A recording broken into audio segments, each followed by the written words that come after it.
Hey, coaches, welcome back to Bigs Rule the World. I'm coming to you from my classroom, actually, and I wanted to sort of set up and introduce a great interview we have with Coach Rick Stewart of All Access Coaching. Rick is what I would call an expert on the pistol wing tee, and I bring him on. We're going to talk about the wing tee for the first of a couple videos. So I think you get a lot of great information. I love bringing in people who are smarter than me to talk about stuff. So sit back and listen to one of the greats, Rich Stewart. Start over. Yeah. Coach, for our viewers, can you just give us a bit of your background in coaching very briefly, if you don't mind? Yeah, so my love for coaching started in high school. My high school coach pulled me aside when I was a sophomore and asked me to go down and coach the little pee-wee team. And I fell in love with it and did that for 3 years in high school. Just loved it. Little fifth and sixth graders running around. I was just running what we ran in high school, which I was the quarterback. We ran that air choreo, Dan Fouts system. I had a brief time. I got my wife now pregnant my senior year. I was that knucklehead that we all hate to coach. And I joined the Marine Corps. And when I got out of the Marine Corps, I went back to my hometown. And I'm going to school in the JBL. And I'm now coaching eighth grade. And I'm the president of the youth football team program. And I'm coaching eighth grade football and freshman football. And I did that for a little bit, for about probably, let's see, that was, 88 to 92. So I don't know, 4 years, 5 years. Then I take because we transferred, we had to move my family to go to the university, and my daughter got into AU basketball, so I took a little bit of break. So fast forward to 98, the movie McFarland that's on Netflix. Kevin Costner doesn't play me. He's not good looking enough. But I walk in the principal's office for a science interview, and 15 minutes into it, he asked about football, and I say I played a little high school ball. And I walk out of the meeting, the head football coach. Next day, AD calls me. I get home. My wife goes, "Get the job." I go, "Yeah, and I'm the head football coach." She goes, "What the heck?" So AD calls me next day and fills me in on what the principal didn't fill me in. McFarland has 13 football players total, 9 through 12, 13 players, and they're 0-24. They haven't won a game.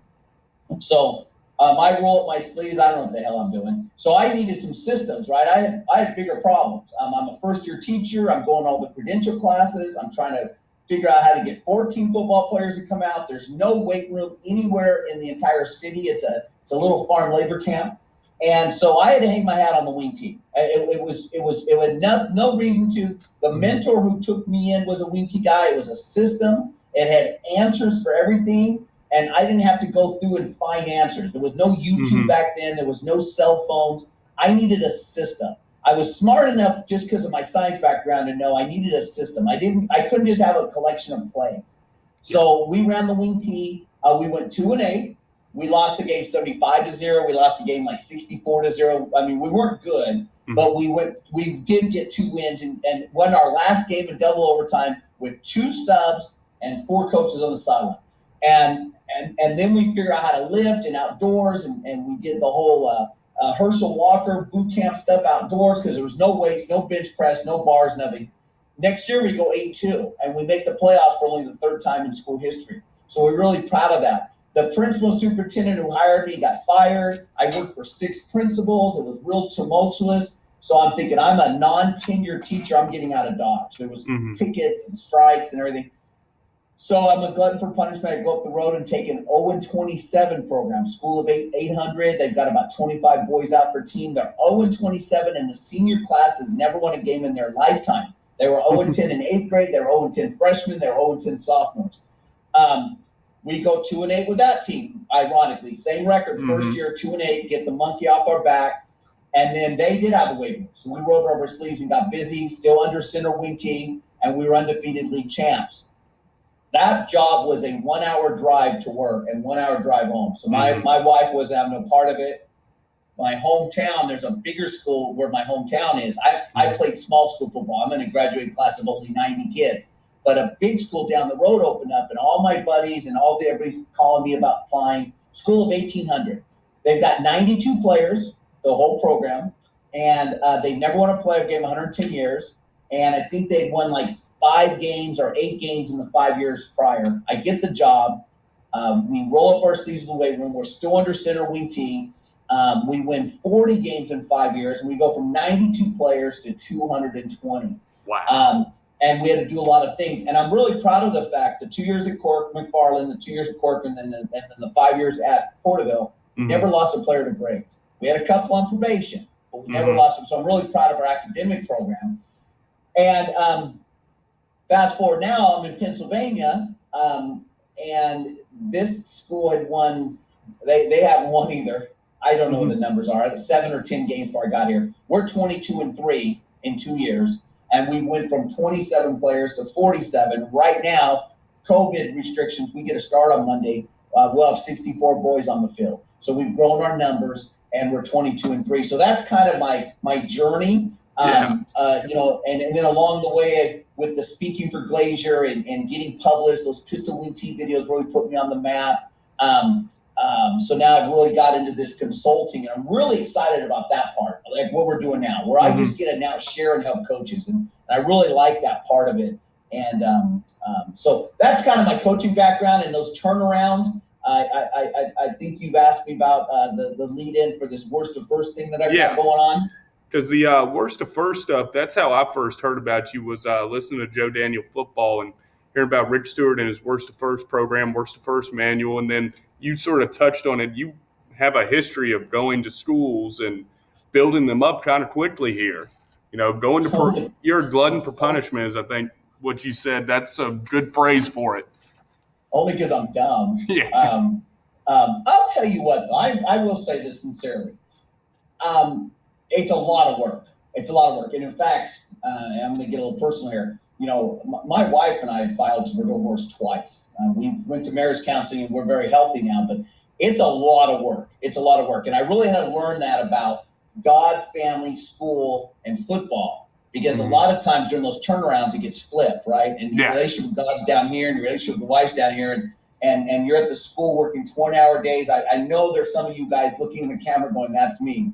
And Saturdays and the Sundays, and it just never ends in the off season. You know, high school football now, they want to pay us a part-time high school stipend, but they want you to run a college program, year-round program. They want boosters and youth and fundraising. And in California, the stipend, I'm not exaggerating, the stipend's like $2,500, $5,000. And so I find that kind of ironic. So I'm gonna drag some windows over, and I'm really proud that I've got this out. With this worst to first thing, we're selling it on CoachTube, and we've come up with these courses and a binder and one-on-one coaching. And I'm really passionate about this because it's a way I'm going to give back to the coaching community. I'm going to talk about philosophy and accountability and motivation and leadership and character and academics and how to build your coaching staff and how to get the teachers on board, right? Because there's always that female teacher who nobody asks for the prom, so then she just hates football coaches. Because she's got it in for athletes. And so how do you win her over? And then parents, right? We live in a tough generation of very demanding parents that are fueled by social media and all these dads that coach you football. So now they think they're Lou Holtz and Urban Meyer. And then fundraising, right? A head coach, if some of you guys that sit in there, don't you feel like you're a full-time fundraising coordinator? So I'm really proud of that program we put together. It's up on CoachTube. And then I don't think you guys are going to see this in time, but we have I'm kicking off 13 webinars. It starts this Sunday with a free one. I'm going to do them every night at 8 o'clock, talking about those subjects. There's going to be 13 of them. And it's going to be like this. And I don't think this recording will be up on YouTube, so I'm sure some of you are going to see this after the fact. So just go to my website right here. allaccesscoaching.com, and by the time you're watching this YouTube video, I'll have all up there and links, and you can buy it off my website or CoachTube website, guys. But I'm not doing it to make money. I mean, I do need to be compensated. I've got 2 years into this thing. I probably took me about 500 hours to put it all together, and I do have to spend money on editing and stuff. But it's not really about making money. It's our game's under attack. And numbers are down. There used to be 1.5 million boys who play football. Now there's only 900,000. People want to blame concussions. I don't think it's because of the concussions. I'll tell you what it is. They're lazy. Boys are lazy. When I was growing up, your punishment was you had to stay inside. And you cried all day. And you're mad at your mom. And now you have to drag the kid outside, you know, because they don't have to get off their couch. Everything's remote control. Their phone runs everything. They've got video games. They got air conditioning. They don't have swamp coolers. Some of you old farts know what I'm talking about. Nobody's going outside to turn the antenna to get ABC Wide World of Sports so I can watch bowling on Saturdays. So why would a teenager go outside in the hot sun and listen to some crazy old coach scream and yell at him and sweat and so I think the video games and just this lazy couch potato generation, and then this Me Too generation, everything's instant. It's instant gratification. Cell phones and social media, and they can have a false identity on social media. It's not really who they are. They don't even know who they are. They built up this false identity. You know, I'm a rapper. I'm this. I'm gay. Whatever. And they have their little earrings and stuff, and it's all fake. And so they don't have an inner core. And so it's really hard today to get kids out. And so our game's under attack. So I came out with that worst and first because I'm really trying to get the next generation of coaches to, you've got to do it different. I do not coach now the way I was coached. And I don't coach when I first started coaching, because you can't just go on the field now and say, I'm the coach, this is what you're going to do, listen to me. And Johnny's not going home and the dad's saying, he's the coach, you do what he says. That generation's gone, right? The dad's going to call you and say, what the hell are you telling my boy? You know, why are you talking to my boy like that? Why is my boy not starting? And the helicopter, there's all these terms, right? Helicopter parents and whatnot, and we're going to bubble wrap them. Hell, we don't even call it Hell Week anymore, right? We call it acclimation period. God forbid we have 2 days, and God forbid they go 20 minutes without water. So I'm getting off my soapbox, but yes, this worst and first, I've been working on it for about 4 years. I'm really excited. It's released, and I'm really excited about that. Good stuff, Coach. Like I said, you've been there, you've experienced it. I know how it is.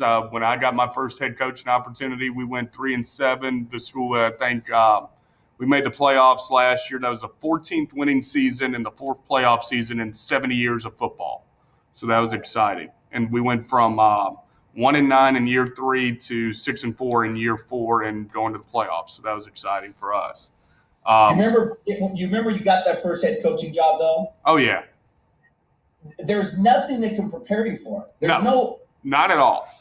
I hope my worst and first helps, but I don't even know if there are books and videos. Like, how do you get called in the principal's office and get your ass chewed? You got to go in front of the school board, in front of this firing squad, parents yelling at you, you're getting attacked on social media. I don't know how a guy prepares. I mean, that's why I put this worst and first together, and I hope it does help a new coach. Oh, yeah. Because I was you. I think I had 4 days before August practice started. They hired me like July 25th, and football practice started like August 1. Well, I'll tell you what, you touched on one thing very briefly, as far as the different hats you have to wear. Fundraising, big thing you don't think about as an assistant coach when you become the head coach. The school I was an assistant coach at, we never had to fundraise. We just went and got stuff. Then when I got to be a head coach, I was told, hey, you got $300. That's what you get to use for your equipment and everything, so you better fundraise. I was like, wow. Yep. And football budgets actually are large. Like in California, I'm already giving you $10,000. Well, helmet, shoulder pads, and reconditioning, that's gone. Yeah. Right? So where I've been at, the school always takes care of the safety items. Oh, yeah. You're on your own. And so I've always fundraised about $60,000 every job I've been at. I've had to start 2 501c booster clubs from the ground up, official IRS articles of corporation. I go through all that in the worst and first. 2 of the schools were losing because they had no youth program. So I had to go in and start 501c's there and talk parents into being president and treasurer. And we'd have board meetings at the little Pizza Hut. And you buy those first set of helmets and shoulder pads on credit, hoping you sell enough pizza and nachos at the concession stand you can pay that bill. And so I've done that at 2 different schools, and we cover all that in the worst at first, because you're right. Those were I just rolled up my sleeves and did it. Oh, yeah. And so now I'm just kind of sharing that knowledge in that program. But anyways, hey, let's get into some wing tea, man. Yeah, let's get to some wing tea. Before we let you dive into it real quick and just sort of talk about the wing tee, I wanted to ask you a few quick questions. Obviously, we're an offensive line-based channel. So can you describe, in your opinion, what the makeup of a wing tee offensive lineman is, or what the makeup of a wing tee offensive line it really is? Tough and agile. Tough and agile. You can totally win because of the angles, and it's a physics thing. The angles allows a smaller person to move a larger person because of the angles and getting low. And then you have the big kids. You're just better, right? We were talking about before you hit the record button that I don't want to change my system. Hey, we got really small linemen right now, so we're going to run wing T. Oh my God, we got these big guys. So this year we're going to run air raid. And then your starting quarterback gets hurt in the air raid, and all your eggs are in that quarterback. And then what do you do, right? The wing T is a system. You can win with big and small linemen. But ideally, I want a lineman with no body fat. I don't want to have any kind of coaching belly on him. This year in Pennsylvania, we were number one in Pennsylvania in total offense. We had 6,300 yards. Our quarterback ran for 2,100. We threw for 1,600. We would have thrown more, but he came out at halftime in 5 games because we were beating everybody so bad. I'm going to drag a picture over. These are some pictures after our district title with me with some of my linemen. So I'm trying to, I don't know how I can make this bigger. Here we go. So this is our starting right guard. We call him Pistol Pete. He was our starting right guard, 140 pounds. Now, 100 wins in wrestling. He's a tough kid. He knows leverage. Grew up on a farm. He's milked cows and chased chickens. So he's a tough kid, but he's only 140 pounds, right? So we had that kid there. Yeah, lose my thing. Might have to hit share screen there, Coach. What's that? Might have to hit share screen on your end if you got it down there at the bottom. Oh, you can't see the pictures? No. I got it set up where you're able to do it. Got it. Okay. There we go. Okay, so let me. All right, so you start over there. So yeah, you can see Pistol now. Yeah, absolutely. Yep, 140-pound kid. So I've already talked about him. Here's our starting center, Brendan. Probably 170. Now he's a tall kid. It made him easy to make that pistol snap, but he's about 6'2". Brendan weighed about 160. Remember, we had 6,300 yards. We were 12-0. We lost the state semifinals. Here's our starting right tackle. Now I'm tipping the scales here. This is post P90X days for me. So I'm tipping the scales here about 240. So Faccarelli there, he's in the Marine Corps now. I'm an ex-Marine, so he's a Marine. We bonded a lot. Cody's probably about 210 in that picture. So that's our starting right tackle. Now I'm 5'11", 240. So you see how big our starting right tackle is. Here's our right tackle with our right guard. So that was our right side of our offensive line. Not a lot of muscle definition. These boys all work on the farms. We don't do a lot of weightlifting out here. And here's our defensive line coach. He and I are about the same size. Coach Wetzel's about 6 foot, 250. And that's our left and right tackle. Both tipping the scales at about 205, 210. So, so that's something that I think we were talking about this. Big linemen that can't move, it's tough in this offense. Maybe a really big lineman that can't move, you could hide him at center because he's always going to get help on double teams, and farthest he's got to go as an A-gap. And then I've had some big kids at tackle where they just down block. But it makes it hard to run my counter, my tackle traps, because I pull the tackles on those plays. So if I get a kid that's 300 pounds, I'm hoping he's 6'2", 6'3". I don't want a 5'10", 300-pounder. Yeah. And you know what? I'm going to tell you right now, they got to be smart. The wing T is a chess game. It's not, hey, you two have those two like in the zone game. There's some thinking, and you got to know when you're on rubber tracks and when to pull. So I tend to have kids that they enjoy the chess match. They enjoy the strategy of the game. And they enjoy it. They get a thrill from not only pancakes, but they get a thrill when they outthink the opponent and they think they've won the chess game and that we pulled a fast one on them. So smart, tough, and agile. I wouldn't put a body weight on there, but guys, I'm telling you, if you're at a school with small kids, I have to be careful about being racist, but the small white kid, right? Yeah. That's where you're going to win. You're going to win. The Hispanic kids tend to be smaller, but their linemen are round.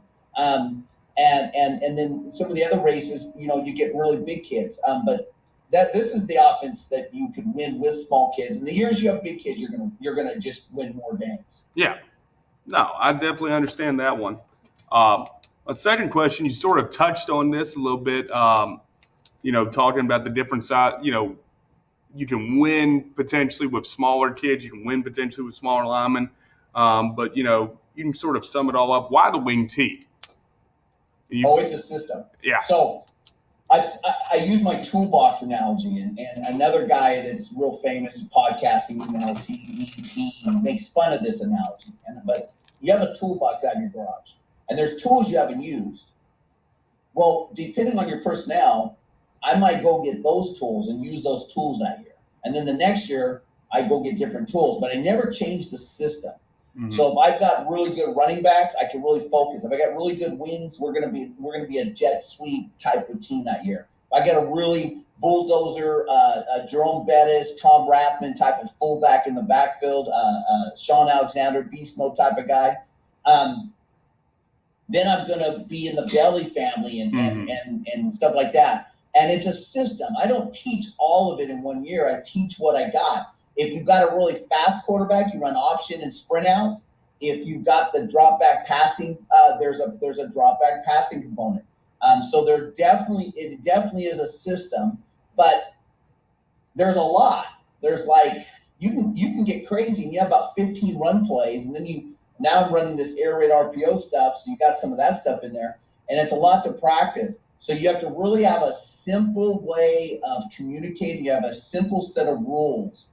That's why it can't be a Frankenstein offense where people are just going on YouTube. I'm going to run this. I'm going to run this. I'm going to run this. Well, but this coach is blocking rules of this, and this coach's terminology is this, and this coach's terminology. And then you come up, because you're not an expert, you try to come up with a system, a terminology that doesn't make sense. And then your kids are confused and you lose games. You need to have a really thought out system all the way through, from passing game to running game to audibles, where it all makes sense to the kids. Because, guys, it doesn't matter what we know. It matters what we can teach our kid. And I always say, not one of your players has been to a Glazier clinic. None of your kids own a DVD. Hell, we can barely get them watch Huddle. And we come out with all this stuff that we saw on YouTube and clinics, and we're all excited. And you're trying to put this, and I got this from Dub Maddox, it's Frankenstein offense together. And all you've got now is a collection of plays, and there's no cohesion, and plays don't set up another play. And then you don't have answers when they do something that you weren't expecting on Friday night. You're like, oh, crap. No, if they do this, boom, I have an answer. So that's why I like Buzz the wing tee. It's a system. Too many people. This isn't your grandfather's wing tee. Too many old coaches out there think, 3 yards in cloud grass. I get this email from this one internet marketing football coach. He's always making fun of the wing tee like it's some boring offense. We had 6,300 yards. We went over 70 points like 5 times this year, right? I want to challenge. I want to find an air raid offense that puts up those kind of numbers. Our 12-0 team in California, we averaged 54 points a game, and that team had like 5,800 yards. And it's not all running. I've had quarterback go for 2,800 yards. Again, it's a system. If I got the quarterback, I'm going to throw it. This year, I got the quarterback. Last year, my quarterback ran for 2,000. He graduated. Now my quarterback can sling the rock. We're going to throw for 2,000. So it's a system. I wasn't going to go out every year and subscribe to Joe Daniels or Ron Mackey and these different things and try to find different offenses every year. You've got to hang your hat on a system that goes all the way through and have answers. And that may not be the wing tee. There's some really good air raid guys where it is a system. Jeff Steinberg has a system, right? And those are the guys I follow. And when you talk to Jeff, it's very obvious in 5 minutes he's got an answer to whatever the defense does. I've filmed some of these college guys. And it's real obvious that there's a system, that everything is cohesive and interconnects.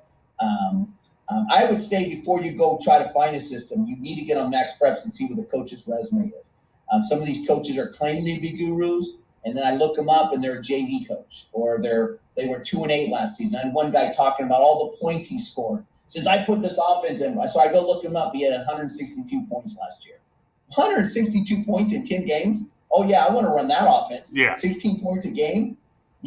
Find a system. Now, hey, I don't have all the answers, guys. I've been 2-8. I've lost games 75-0. Okay.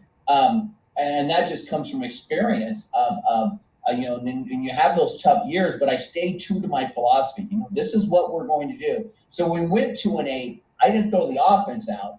I had to self-reflect and say, why did we go 2-8? Our practices sucked. There was no weight room. There was no team cohesion. We had selfishness in the locker room. The coaches needed to get better at certain positions, teaching certain things. Mm-hmm. Okay. I've turned around these programs, and I'm going to end here. Here's the secret sauce. It is not the playbook. I wish it was the pistol wing tee. I wish it was my reading rack 425. Because if it was the playbook, we'd be like the NFL, and every high school would run the same offense. Exactly. It's not the playbook, guys. It's not the playbook. And they got all these guys on the internet looking at plays because that's what we enjoy. But you're missing the boat, and you're not really going to reach the pinnacle of success, because the pinnacle of success is not the scoreboard and trophies. And you got to also realize that. Yeah. I think probably one of the things that hit me the most, you talked about the system and everything, just having something to hang your hat on. You use the term, Dub Maddox used the term about a Frankenstein playbook. I've seen that before, and I think a lot of early, especially younger football guys get excited and see all these different plays and want to incorporate that stuff into what they do on Friday nights. But, are you really defining yourself? Are you really giving yourself something to hang your hat on there? And Coach, I appreciate you giving me the time. Before we get out of here, I got one more question. We studied this. We deep dived into a bunch of different, the series of the wing tee, the plays of the wing tee, and really getting into it. When I talk to wing tee coaches, I always ask them, I said, if you're going to pick one play, what's it going to be? You know what? It depends on the year. I told you. It depends on my personnel. This year, I got a quarterback. He's the starting shortstop. He can sling the rock. We got some basketball players out now because of our success. So we're going to be a big jet team with more air raid principles. I'm only going to put the buck sweep in this year because both my guards are returning all league players, so we can be pretty good at buck sweep. And there's little RPO wrinkle I want to run off the buck sweep, but I think we're going to be pretty good. Last year, our quarterback was a man among boys. He was the league MVP. He was like 6'2", 220, lived in the weight room. So we made a living off of midline beer and power read. Now, people say, well, that's not wing tee. Power read's not wing tee. Midline beer is not wing tee. Well, I'm not wing tee. I'm pistol wing tee. I never changed my communication. The way I communicate the plays never changes. But I'd say if I'm going to hang my hat on something, it's probably belly. Year in and year out, I want to be able to run the belly because the belly's the inside zone of the wing tee. It has a cutback component, it has a play side component. I can read the hang player for RPOs. I can read the hang player for option, and then you can run the counter game off of it. And if you suck him in with a good fullback who's just, the guy on ESPN, God dang it, Chris Berman, right? Mm-hmm. Rumbling, bumbling, stumbling. I want that fullback because if he's pounding it for 5 yards, the defense gets sucked in, and now my perimeter, my flanks open up, and my play action opens up. I have about 4 or 5 play actions off the belly. All my RPOs in there off the belly. Mm-hmm. So I guess year in and year out, for one play that's non-negotiable, we're going to get really stinking good at belly. I was going to say, the wing tee teams we played in the past, if they get good at belly, it just opens everything up off of it. Just like you said, it gets everybody sucked in. Us wing tee guys do love buck sweep. When you go to the national convention, that's the topic, right? Our buck sweep is the air raid duo play. Everybody's talking about the duo play right now. Yeah. That's buck sweep. Buck sweep, you're pulling 2 guys. You got 2 guys leaving, and so you got 2 gaps. Mm-hmm. So you open yourself up to a lot of situations of blitzing and slanting and the pulling. And then when the 2 guys pull, if you got stuff coming off the edge, does he kick out the 9 tech or does he kick out the hang player? And then what about the scraping linebacker? What about the scraping linebacker who shoots hard in the B gap? Because I've got a 4-eye in the right tackle. That's a block with 4-eye. And so now the linebacker just shoots right through the B gap, and the right tackle can't do his blitz pickup. So the buck sweep is an expensive play. You've got to spend a lot of time in practice getting good at it. I've never been good at it. I've never been great at it. I've been okay at it. And there's some things defenses can do that will stop my buck sweep. It's not that I don't have an answer, it's that my players don't have an answer. We didn't have time in practice to rep the answers. Mm-hmm. So there's certain things I know going the game. If they do this, I'm not running buck sweep that night. But Yeah. I have other stuff to run. So the wing T gets buck sweep, and there's some really, really Hall of Fame coaches that hang their hat on buck sweep. But you talk to them, they spend 15 minutes a day on one play. Do you have 15 minutes? You only have an hour of offense Monday, Tuesday, Wednesday. So you're going to give up 15 minutes. I give you 45 minutes to rush your offense. So that's probably my comment on the buck sweep. So in Pennsylvania right now, we're 22-3. We haven't ran buck sweep. I'm putting buck sweep in this year. I got you. Yeah, that is one thing that coaches really have to evaluate is how expensive is that play going to be in practice. I remember for us, we talked about beforehand, I ran a little air raid the last 2 years.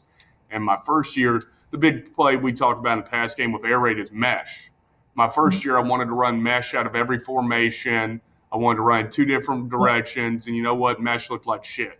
We couldn't run it worth crap the first year. So my second year, we came in, we said, we're going to run it one formation, one direction, so everybody knows what their job is every single time. It doesn't change at all. You had to find ways to make your plays cheaper to fit your practice time. Because ultimately, like you said, if you're spending 15 minutes a day on buck sweep, you're losing something else. So mesh and shallow crossings too are our favorite pass routes. Oh yeah. But because we spend so much time in practice on a run game, mm-hmm.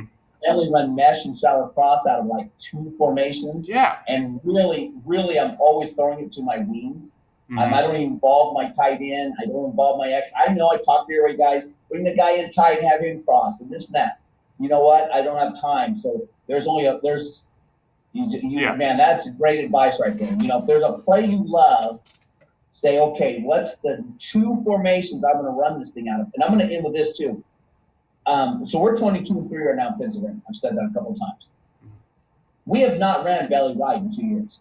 I have not ran down left in 2 years. I've only ran guard trap to the right. Mm-hmm. We only have 2 years, 22-3 now, 6,300 yards last year.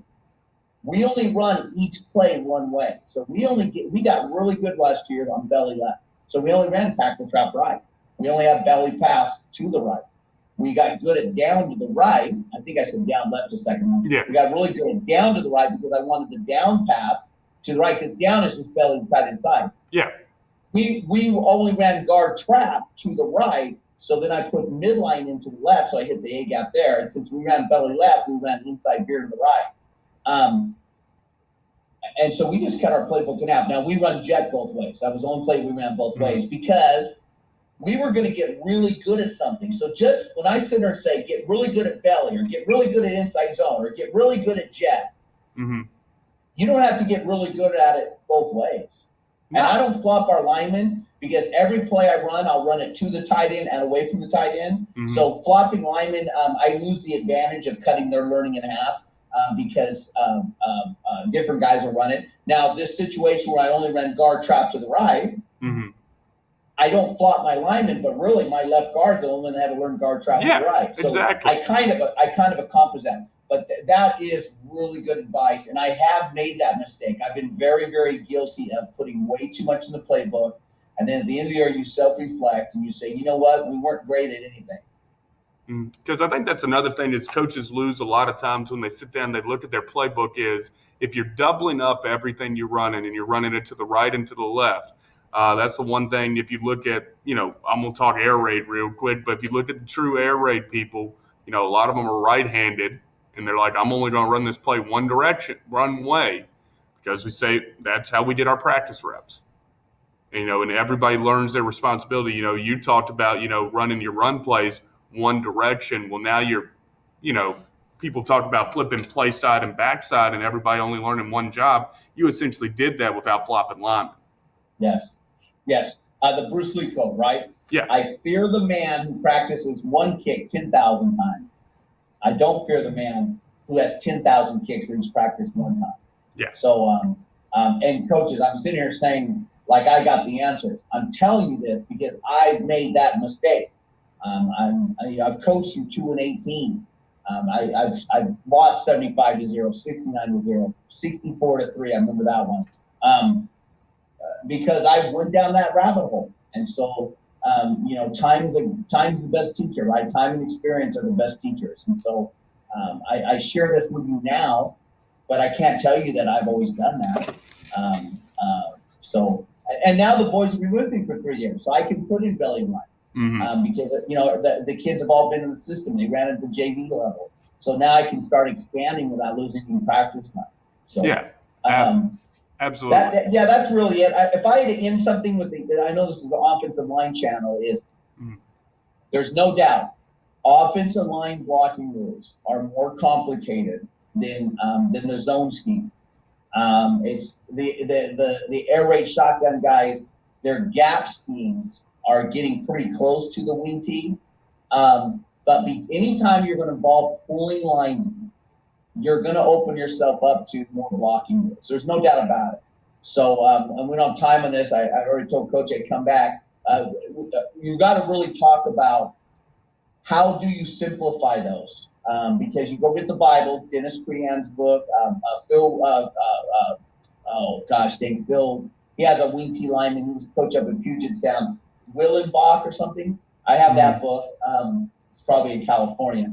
And then those were college coaches. They had 2 hours of offense every day and then film after practice. So really you had your lineman for like 3 hours. We can't do that. And so how do you simplify your rules? I'll sum it up here, and I want to get into too much.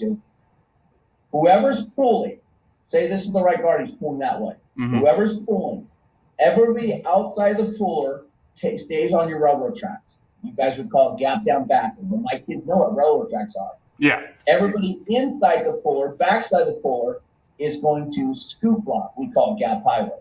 If I had to summarize our whole offense, I just pretty much summed up every play right there. Know who the puller is. If you're play side of the puller, you're railroad tracks. If you're backside of the puller, you've got scoop. And I told Coach I'd come on and we'd get on the whiteboard and draw that stuff up. And that's what I've had to do over the years to really make it really easy for kids. Because the mistake of wing tee line coaches, and I go to all these clinics, and I've been lucky enough, I've been at 90 high schools that flown me in to put the offense in. And usually you get an offensive line coach who didn't play wing tee. So I can hear him talking to the boys, and I'm putting the play, and he goes, all right, now listen, Johnny, you got the three tech, and you got the backer, and you got this guy. Then I move the defense. All right, now you got this guy, you got this guy, and then I move the defense. Okay, now you got this guy, you got this guy, you got that. The wing tee is area and gaps and railroad tracks. Yeah. You cannot say you have this guy on this play. Because now you're teaching the kid 15 run plays multiplied by 4 fronts. So now he's got 60 or 70 plays he has to learn, and that won't work. That won't work in this offense. Absolutely, no. Is make sure the kid understands what's my area, what's my tracks, and I always tell him if your grandmother shows up with the other team's jersey on, you pancake her ass if she's on your tracks. You have whoever's on your railroad tracks. And you got to simplify it because a high school offensive line coach, you get 10 minutes of window time, and the offense coordinator has 1 hour. How do you get it on? Absolutely. Well, Coach, I appreciate you coming on. I want to bring you back on to get on the whiteboard and break down some stuff. I'm sure our coaches will look forward to that, just talking how we run it on the offensive line and the wing tee. I appreciate you, Coach. All right. Thanks, man. Yeah. All right.